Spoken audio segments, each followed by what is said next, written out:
बाबा विश्वनाथ की नगरी बनारस से आपका स्वागत है study with team Banaras channel पर। मैं हूं विष्णुकांत मौर्य और आज हम लोग डिस्कस करने वाले हैं टीआरई 3 में पूछे गए रीजनिंग और मैथ के कुछ बहुत ही इंपॉर्टेंट प्रश्न। आपके सामने पहला प्रश्न है, वह युग्म चुनिए जिसमें शब्द भिन्न भिन्न प्रकार से संबंधित हों। आपके ऑप्शन है जूते संबंध है चमड़ा, गेहूं संबंध है फसल, शराब संबंध है अंगूर से, एक से अधिक या इनमें से कोई नहीं। तो अगर हम लोग ध्यान से ऑप्शन को देखें तो जूता किससे बनता है, तो चमड़ा से बनता है। शराब किससे बनता है, तो अंगूर से बनता है। लेकिन यहाँ पर अगर हम लोग देखें गेहूं किससे बनता है, तो फसल से तो बनता नहीं है, बल्कि गेहूं क्या है, एक फसल का प्रकार है। इसलिए पूछा था कौन सा भिन्न है, कौन सा सबसे अलग है, तो ये बी वाला ऑप्शन अलग हो जाएगा। अब नेक्स्ट क्वेश्चन देख लेते हैं। तो यहाँ पर पूछा है कि एक दौड़ में मोहन नमित से तेज दौड़ा और ओम पवन से तेज दौड़ा। यदि नमित और ओम दोनों बराबर थे तो दौड़ में प्रथम कौन था। आपके ऑप्शन है नमित, पवन, मोहन, एक से अधिक या इनमें से कोई नहीं। तो सबसे पहले देख लेते हैं कहा क्या रहा है पहला वाला लाइन। तो कह रहा है कि एक दौड़ में जो मोहन था वो नमित से तेज दौड़ा, तो नमित पीछे रहेगा, मोहन ऊपर रहेगा। फिर कह रहा है कि और ओम पवन से तेज दौड़ा। इस लाइन को थोड़ा सा छोड़ देते हैं, थर्ड लाइन पे आते हैं और कह रहा है यदि नमित और ओम बराबर थे। अब नमित नीचे था, कह रहा है ओम उसके बराबर है। ठीक है, अब यहां तक हो गया। अब सेकेंड वाले लाइन पे चलते हैं। यहां पर क्या कहा था कि जो ओम है पवन से तेज दौड़ा था, तो पवन नीचे हो जाएगा, ओम ऊपर हो जाएगा क्योंकि तेज दौड़ा था। अब पूछ रहा है कि कौन प्रथम था। सबसे ऊपर क्या है, मोहन है, तो यही प्रथम आया होगा। तो यहां पर जो सी वाला ऑप्शन सही हो जाएगा। तो इस तरीके के क्वेश्चन में देखिए सबसे पहले लाइन पढ़ लीजिए, फिर उसके बाद देखिए अगर सेकेंड लाइन में कुछ आपको कॉन्टेक्स्ट मिल रहा है तो उसको देखिए, नहीं तो थर्ड लाइन पे आ जाइए। यहाँ पर आपको कुछ न कुछ कनेक्शन मिल जाएगा। जैसे नमित के बारे में पहले दिया था और नमित और ओम का कनेक्शन दे दिया, फिर उसके बाद ओम और पवन का दे दिया। इससे आप आसानी से सॉल्व कर पाएंगे। अब चलिए नेक्स्ट क्वेश्चन पे चलते हैं।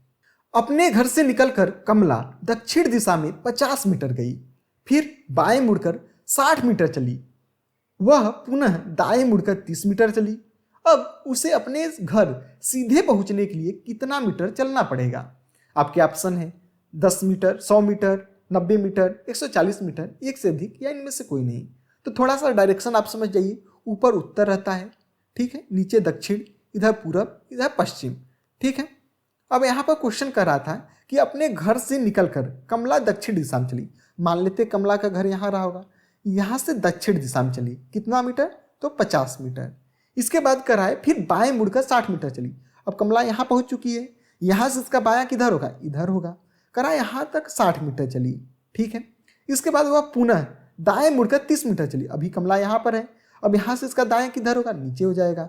तो यहाँ पर कितना चली, 30 मीटर चली। अब कह रहा है कि अब उसे अपने घर सीधे पहुंचने के लिए कितने मीटर चलना पड़ेगा। अभी कमला यहाँ पर है, इसको जाना कहाँ है, घर उसका यहाँ पर है, तो सीधे जाना है, मतलब यहाँ से यहाँ तक मिला देंगे। थोड़ा सा मैं कलर चेंज कर ले रहा हूँ। ठीक है, अब देखिए यहाँ पर अभी कमला है, इसको जाना है अपने घर पर। अगर इसको थोड़ा सा हम लोग एक्सटेंड कर दे, लाइन को बढ़ा देते हैं, तो 50 मीटर यहाँ था, तो 50 मीटर यह भी हो जाएगा, तो यहाँ 50 लिख लीजिए। यहाँ से यहाँ तक 60 था, तो अभी इसको मिला देंगे तो ये भी 60 हो जाएगा। अब देखिए एक समकोण त्रिभुज बन रहा है, यहाँ तक 60, यहाँ से 50 ये था, 30 ये था, तो 80 हो गया। और यहाँ से यहाँ तक आपको बताना है, तो एक नया फिगर मैं बना ले रहा हूँ जिससे आपको साफ साफ दिखेगा। यहाँ देखिए 60 हो गया, ये 50 और 30, तो यहाँ टोटल 80 हो जाएगा। यहाँ कमला का घर है, अभी यहाँ है, तो यहाँ से यहाँ तक का डिस्टेंस उसको बताना है। तो ये देखिए क्या है, समकोण त्रिभुज है, तो कर्ण का स्क्वायर कितना होता है, लंब का स्क्वायर धन आधार का स्क्वायर, मतलब 60 का स्क्वायर 3600 हो गया और 80 का स्क्वायर तो 8 8 64, ये 6400 हो गया। इन दोनों को जोड़ देंगे तो कितना आ जाएगा, 10,000 आ जाएगा। अब इसका अगर हम लोग वर्गमूल निकाल लेंगे तो 100 आ जाएगा। तो यही तो पूछा था कि कितने मीटर है, तो जो कमला के घर से और करेंट डिस्टेंस कितना हो जाएगा, 100 मीटर हो जाएगा। ये वाला ऑप्शन यहाँ सही हो जाएगा।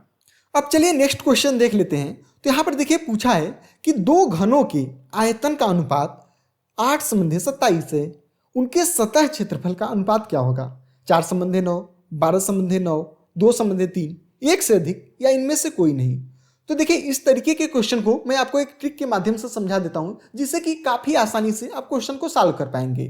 तो आयतन का यूनिट अगर हम लोग बात करें, जैसे मीटर क्यूब होता है या फिर सेंटीमीटर क्यूब होता है, तो यूनिट का क्यूब होता है आयतन, और अगर क्षेत्रफल की बात करें तो जैसे मीटर स्क्वायर या फिर सेंटीमीटर स्क्वायर होता है, तो क्या होता है, यूनिट का स्क्वायर होता है। तो यहाँ पर जब दिया है आयतन, मतलब यहाँ पर क्यूब होता है, तो यहाँ पर हम लोग क्या निकाल लेंगे, इसका घनमूल निकाल लेंगे। तो 8 का घनमूल कितना होता है, 2 होता है। 27 का घनमूल कितना होता है, तो 3 होता है। ठीक है, अब यहाँ पर क्षेत्रफल पूछा है तो यूनिट का स्क्वायर कर देंगे। तो 2 का स्क्वायर कितना हो जाएगा, 4 हो जाएगा। 3 का स्क्वायर कितना हो जाएगा, 9 हो जाएगा। तो पहला वाला ऑप्शन यहाँ पर सही हो जाएगा। मैं एक और एग्जाम्पल देकर आपको समझा दे रहा हूँ। जैसे यहाँ पर अगर दिया रहता है 125 संबंधे 216 और आपसे पूछता कि क्षेत्रफल का अनुपात क्या होगा, तो 125 किसका घनमूल है, तो 5 पचे 25 पंजे 125 मतलब 5 हो गया। यहाँ 6 गुणे 6 गुणे 6 करेंगे तो 216 आ जाएगा। तो मतलब 216 का घनमूल कितना हो जाएगा, 6 आ जाएगा। अब क्षेत्रफल का अनुपात पूछेगा तो बस स्क्वायर कर दीजिए, 5 पचे 25 और 6 6 का 36, 25 संबंधे 36 हो जाएगा। अब एक क्वेश्चन मैं आपके लिए दे रहा हूँ, इसका सही उत्तर नीचे कमेंट करके बताइएगा। जैसे दिया रहेगा कि 2 घनों का आयतन का अनुपात आपसे दे दिया है 27 संबंधे 64। अब आपसे पूछ रहा है कि क्षेत्रफल का अनुपात कितना होगा। इसका सही उत्तर आप नीचे कमेंट करिएगा। अब चलिए नेक्स्ट क्वेश्चन पे चलते हैं। ये देखिए कूट वाला प्रश्न है। यहाँ पर दिया है कि काली कट को क्या कहा जाता है, 82 51 896। दिलही को क्या कहा जाता है, 73 541। तो पूछ रहा है कलकत्ता को कैसे लिखा जाएगा। आपके ऑप्शन नीचे दिया हुआ है। तो इस तरीके के क्वेश्चन में देखिए क्या कुछ आपको कॉमन दिख रहा है। जैसे कालीकट था और यहाँ पर दिलही था, तो दोनों में अगर आप देखिए तो यल आई आपको दिख रहा है, तो यहाँ पर मिला लीजिए। यल का मतलब क्या आ रहा है, 5 आ रहा है। आई चौथे स्थान पर है तो इसका मतलब 1 आ रहा है। ठीक है, अब नीचे आ जाइए। अब मिलाइए कि CAL, यहाँ पर भी स्टार्टिंग में CL था, यहाँ पर भी CAL है, तो 825 था। तो 825 देखिए सिर्फ सी वाले ऑप्शन में दिख रहा है। बाकी की और भी कुछ ऑप्शन को देख लीजिए। जैसे ए का मतलब क्या था, तो अगर यहाँ पर देखेंगे तो ए का मतलब 2 था, तो यहाँ पर 2 है। इस तरीके से सी वाला ऑप्शन यहाँ पर सही हो जाएगा। अब चलिए नेक्स्ट क्वेश्चन पे चलते हैं। पूछ रहा है कि निम्नलिखित में से कौन सा असत्य है। दिया है कि एक त्रिभुज का क्षेत्रफल कितना होता है, रूट में 3/2 a स्क्वायर। दिया है बी वाला ऑप्शन, वृत्त का क्षेत्रफल पाई r स्क्वायर होता है। सी दिया है कि एक समबाहु त्रिभुज का क्षेत्रफल रूट में 3/4 a स्क्वायर होता है। एक से अधिक या इनमें से कोई नहीं। आपको बताना क्या था कि कौन सा असत्य है। तो अगर वृत्त का क्षेत्रफल की बात करें तो पाई r स्क्वायर होता है, ये तो सही हो गया। समबाहु त्रिभुज का भी क्षेत्रफल क्या होता है, रूट 3/4 a स्क्वायर होता है। लेकिन अगर हम लोग बात करें त्रिभुज का क्षेत्रफल तो क्या होता है, half base into height, half BH होता है। तो यही वाला ऑप्शन गलत हो जाएगा। आपसे पूछा था गलत, इसलिए ये वाला ऑप्शन यहाँ पर सही हो जाएगा। अब चलिए नेक्स्ट क्वेश्चन पे चलते हैं। तो यहाँ पर पूछा है कि प्रथम 5 अभाज्य संख्याओं का योग कितना होगा, 28 26 18, एक से अधिक या इनमें से कोई नहीं। तो देखिए अभाज्य संख्या से कई बार क्वेश्चन पूछता है। सबसे पहले तो आपको पता होना चाहिए कि सबसे छोटी अभाज्य संख्या क्या है, तो 2 होता है, न कि 1 होता है। इसीलिए कई बार एग्जाम में डायरेक्टली पूछ लेता है कि सबसे छोटी अभाज्य संख्या क्या है, तो 2 है। अब पूछ रहा है कि प्रथम 5, तो क्या हो जाएगा, 2 हो जाएगा, 3 हो जाएगा, 5 हो जाएगा, 7 हो जाएगा, इसके साथ ही 11 हो जाएगा। अब इसे आप प्लस कर लीजिए, 2 3 5, 5 5 10, 10 7 17, 17 में 11 जोड़ दीजिए, कितना आ जाएगा, 18 आ जाएगा, 28 आ जाएगा। तो ये वाला ऑप्शन सही हो जाएगा। अब चलिए नेक्स्ट क्वेश्चन पे चलते हैं। उससे पहले देखिए हम लोग देख लेते हैं कि कई बार देखिए आपसे एग्जाम में पूछता है कि 1 से लेकर के 100 तक की कितनी प्राइम संख्या या फिर अभाज्य संख्याएं होती है, उनकी संख्या कितना है। तो टोटल कितना होता है, 1 से 100 में 25 होता है। और 1 से 50 की अगर बात करें तो टोटल 15 अभाज्य संख्या होता है। इस पॉइंट को भी आप याद रखिएगा।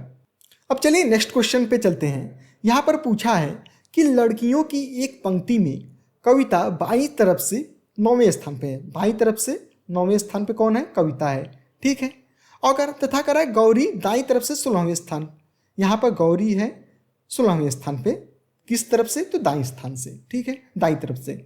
यदि वे अपने स्थानों की अदला बदली कर लें तो कविता बाईं तरफ से 25वें स्थान पे।